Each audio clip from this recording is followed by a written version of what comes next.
Assalamualaikum warahmatullahi wabarakatuh. Waalaikumsalam warahmatullahi wabarakatuh. Pada saat kita tag Pak Guru, Indonesia masih dalam keadaan bencana dan bertambah di beberapa titik. Sumatera, sekarang di tempat kita di Bandung, di Sukabumi, dan di Jakarta juga di Jakarta Utara, tanggulnya pada bocor.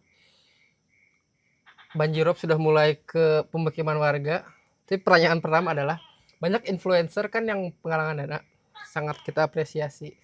Dan Pak Guru juga berkolaborasi dengan Dewan Umah untuk penggalangan dana di Sumatera. Pertanyaannya buat teman-teman Wan Umah, kenapa foto Pak Guru kayak foto pejabat yang lagi kampanye ya? Mohon maaf ini. Ya gak tau lah, saya mengikut we. Tapi gini, justru pertanyaan pertama itu semestinya adalah bahwa kenapa di Jawa Barat dan di Pulau Jawa mulai terjadi ya bencana. Karena si badai itu memang mengarah ke Jawa, dan sekarang yang menjadi sasaran dari badai itu adalah kawasan Jawa dan kemudian Bali dan seterusnya sampai ke ujungnya itu di sekitaran Maluku. Begitu. Nah, jadi kalau ada yang terjadi di Sumatera dampaknya seperti itu, mungkin kalau Pulau Jawa serusak Sumatera, kita juga akan mengalami musibah itu. Cuman Ngeri juga ya. Aduh, saya langsung ngeri, deg-degan ini di detik-detik awal. ngeri. Cuman lagi nih, kalau Bandung, kota Bandung itu relatif aman.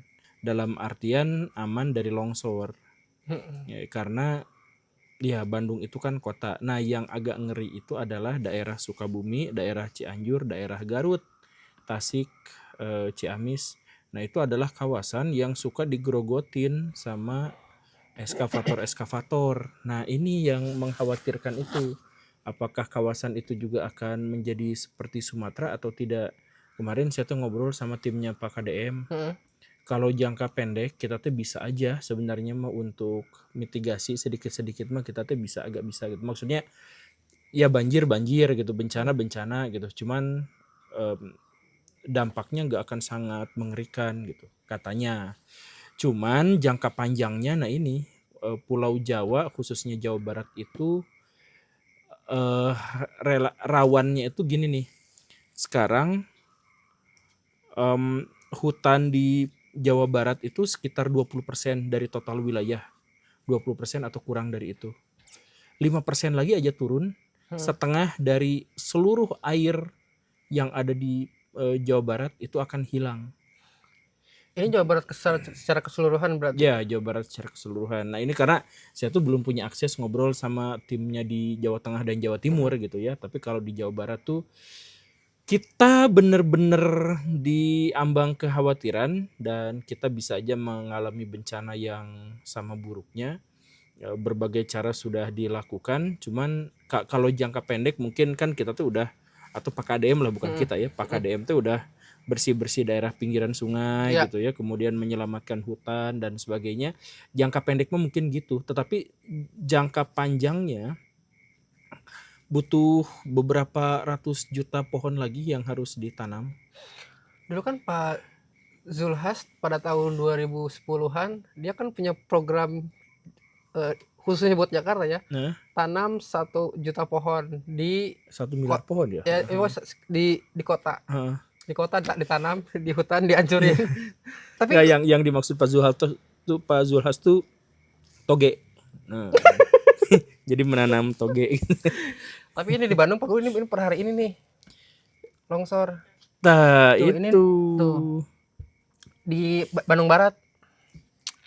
Iya, daerah itu yang khawatir teh. Jadi kawasan Lagadar, Selacau. Nah, di Lagadar itu, di Bukit Lagadar itu atau di sekitaran bukit-bukit di situ teh banyak sekali perumahan-perumahan yang sebenarnya diizinkan tapi aslinya mah itu teh melabrak AMDAL.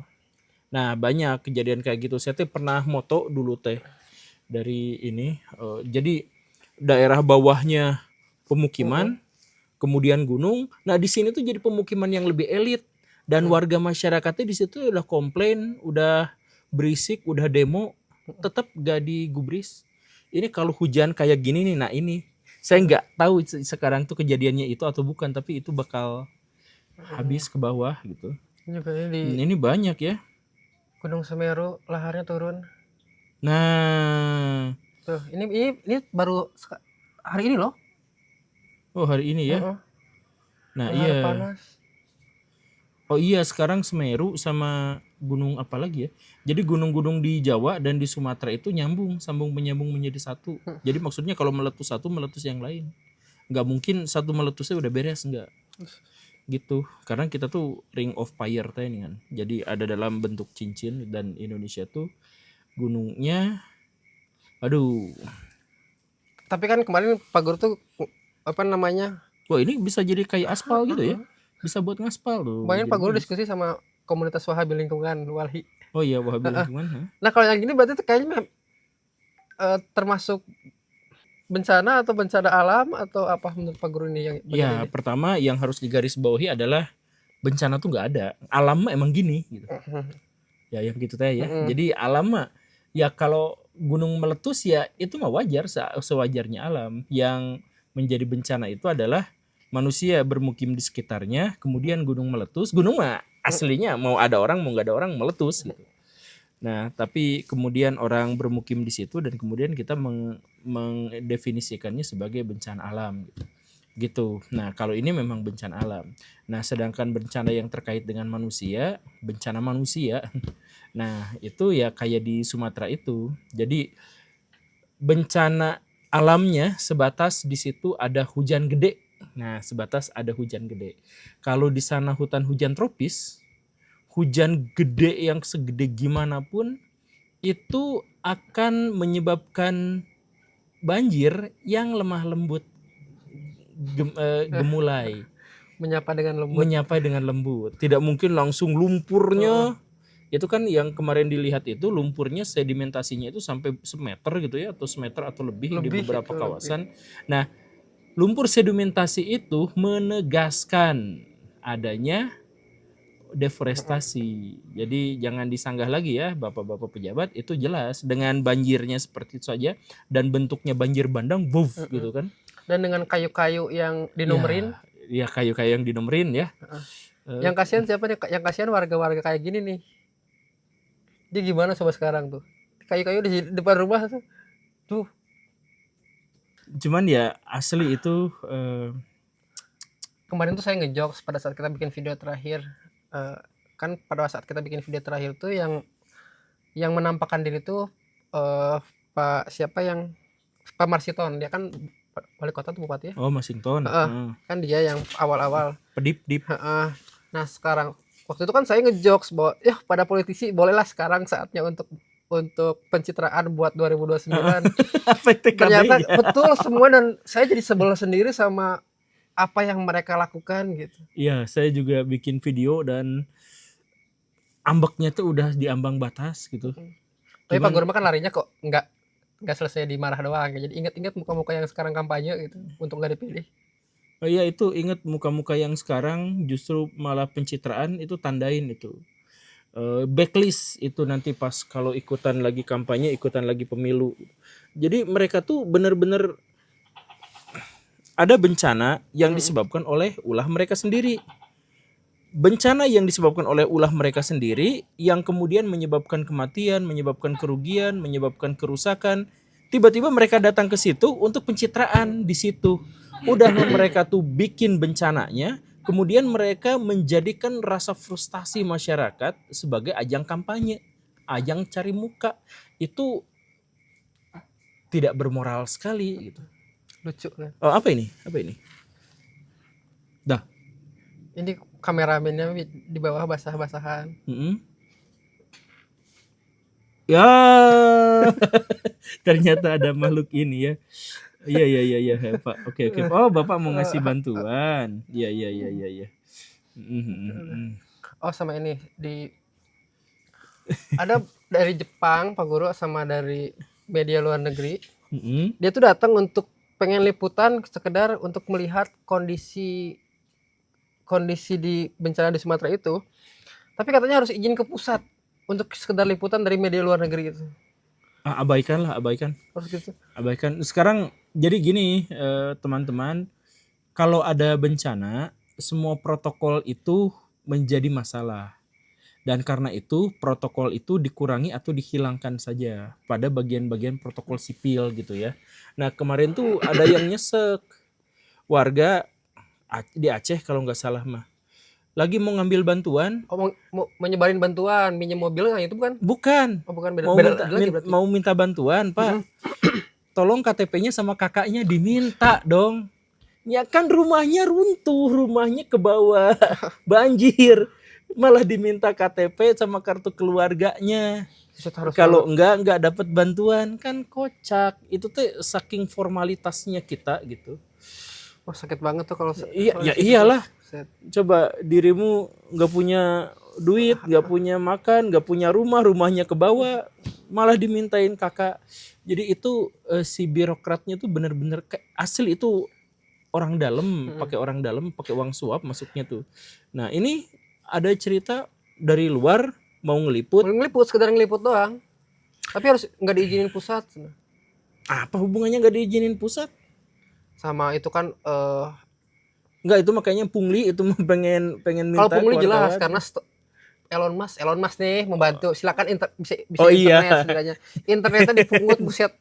Internetnya bayar 20.000. Nggak, sekarang tuh kan ada hashtag di mana korban ngebantu korban. Jadi yang biasanya yang solidaritasnya tinggi itu korban juga sebetulnya, kayak ada di Aceh juga sama.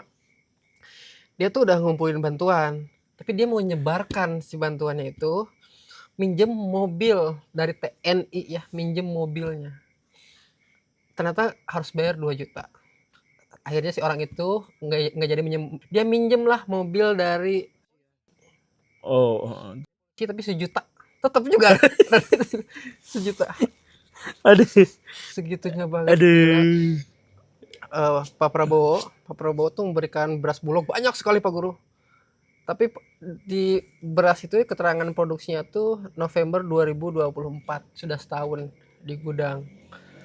Terus statement yang bikin saya marah itu sebenarnya ini statement ini yang saya bikin, dia tuh bikin statement gini tuh, dia tuh saat nggak sih apa yang terjadi di kalau kita tergantung impor di sini gitu, kita nggak mampu bayar nanti harga BBM. Tapi kita diberi karunia oleh Yang Maha Kuasa, kita punya kelapa sawit. Kelapa sawit bisa jadi BBM, bisa jadi solar, bisa jadi bensin juga. Kita punya teknologinya. Sekarang dengan bencana di Sumatera saja, bagaimana repotnya kita mengantar BBM ke daerah-daerah bencana. Jembatan putus, BBM harus kita naikin pesawat.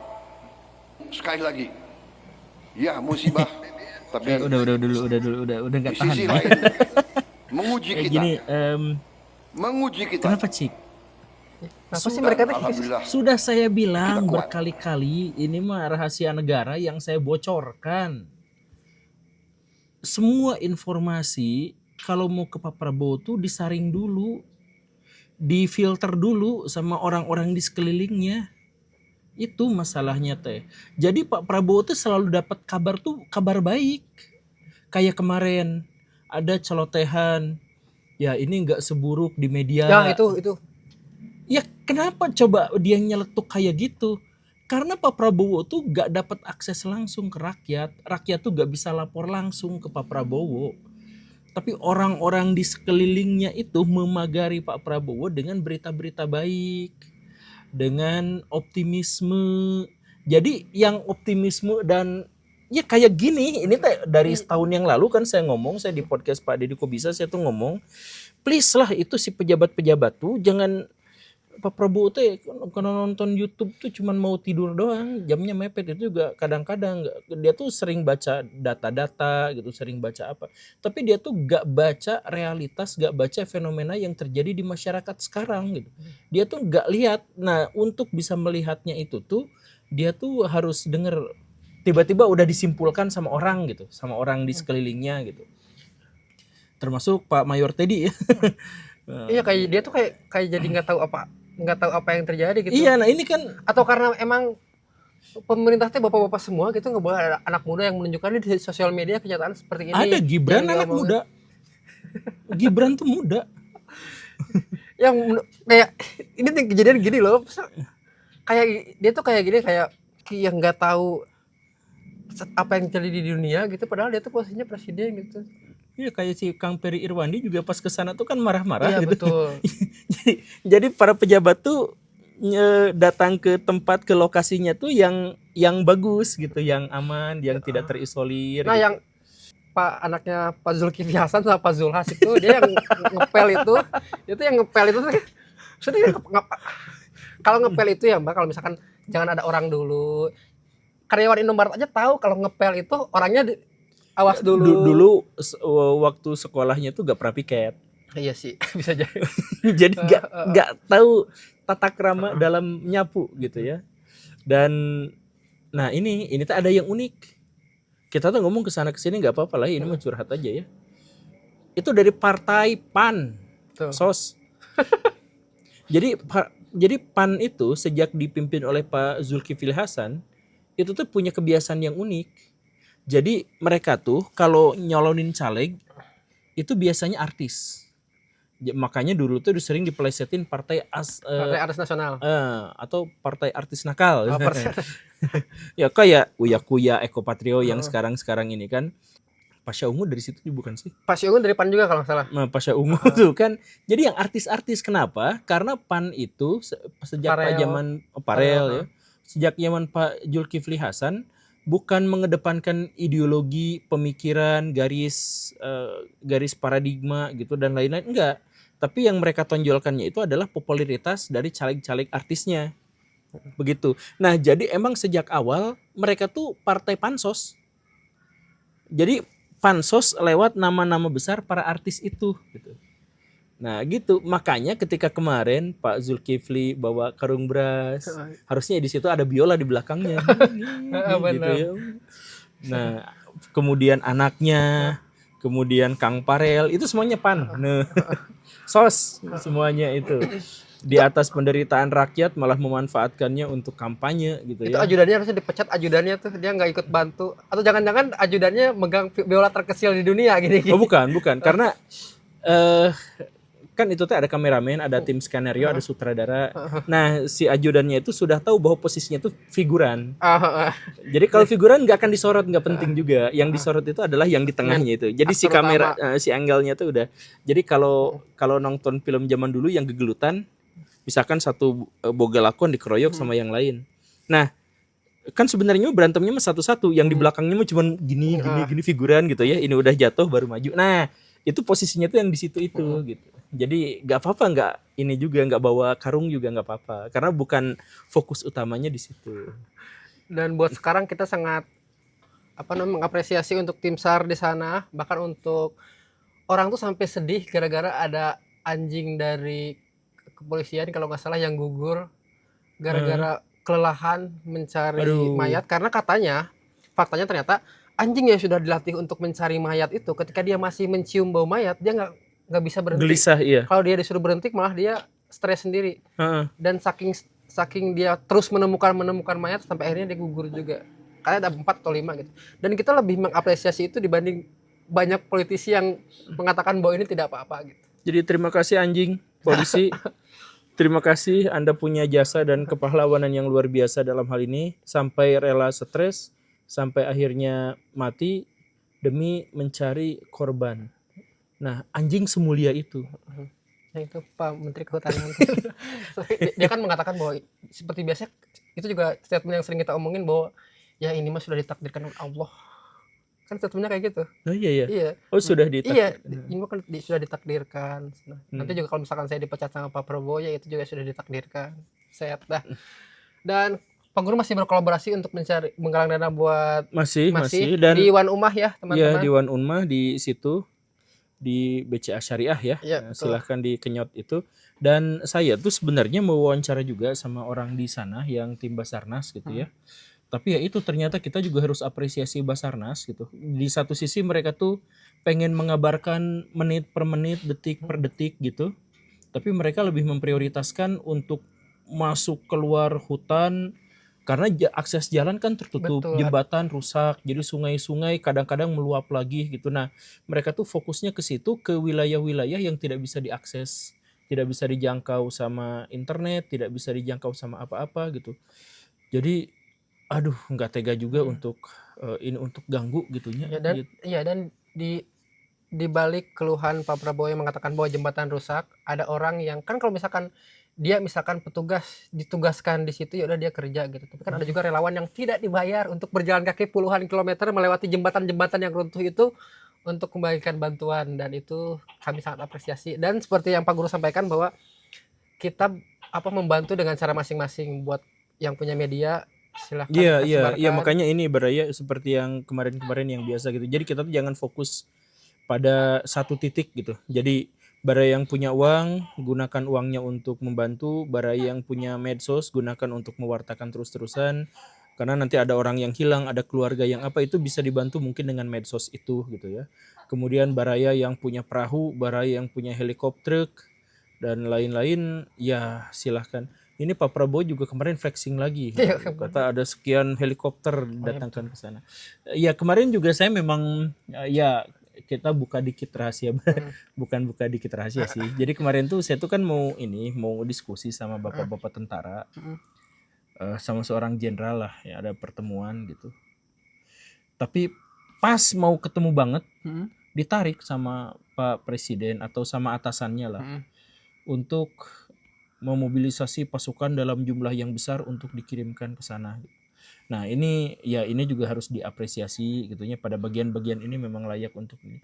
Cuman kita teh sering kali bertemu dengan pernyataan-pernyataan pejabat yang asa pengen gigit gitu. Ya betul. Oh bahkan ini Pak Guru, di Aceh bupatinya kalau nggak salah atau wali kota, mohon dikoreksi, dia tuh mengeluarkan surat bahwa dia tidak sanggup menangani bencana ini.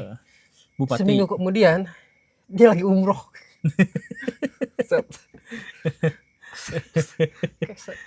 Segitunya ya teman-teman. Iya, mungkin Dia kucing dia nggak suka air, dia sukanya kering gitu kan. Kalau di sana kan kering. dan dia percaya kayaknya dengan tentuan doa. Ya benar sih, berdoa satu langkah, tapi ada langkah lain yang harus dilakukan dong sebagai bupati. Hei Anda. Dan dalam hal ini umroh bagi dia itu menjadi haram. Kan umroh tuh sunnah sebenarnya, tapi dalam situasi beliau tuh punya amanah, dan amanah itu kalau dijalankan dia bisa menyelamatkan banyak sekali nyawa manusia, tapi kalau dilepaskan dia akan berpotensi untuk menghilangkan nyawa manusia karena dia langsung pergi gitu sebagai pimpinannya. Nah dia malah umroh gitu. Ini bahkan haji saja seharusnya ditunda kalau ada kejadian kayak gini. Ini cuman umroh dong. Foto-foto lagi. Yang bisa kapanpun kan, foto-foto lagi. Foto-foto lagi. Senyum lagi. Aduh. Setidaknya Pak kan kalau misalkan merasa tidak sanggup mengatasi bencana dan diserahkan kepada pihak nasional atau orang lain, ya setidaknya Bapak di situ gitu. Setidaknya kita tuh membutuhkan di sini tuh satu lagi Stephen Yong yang satirnya teh bisa, dah kita mah tuh gak bisa kayak, tapi sebenarnya di lubuk hati kita yang terdalam tuh sangat pengen gelikitikin gitu makhluk-makhluk yang seperti itu tuh. Aduh. Nah, gitulah. Guru, terima kasih untuk hari ini, dan buat teman-teman di sana kuat-kuat, dan buat baraya-baraya yang punya rezeki lebih bisa menyalurkan bantuannya di manapun ya. Dan pastikan bahwa bantuan itu betul diarahkan, karena ada juga kan selalu karena ada yang dikorupsi juga ternyata itu di situ ya. Selalu ada ya. Aduh, Elon Musk ngasih bantuan dikorupsi juga. Aduh. Assalamualaikum warahmatullahi wabarakatuh. Waalaikumsalam warahmatullahi wabarakatuh.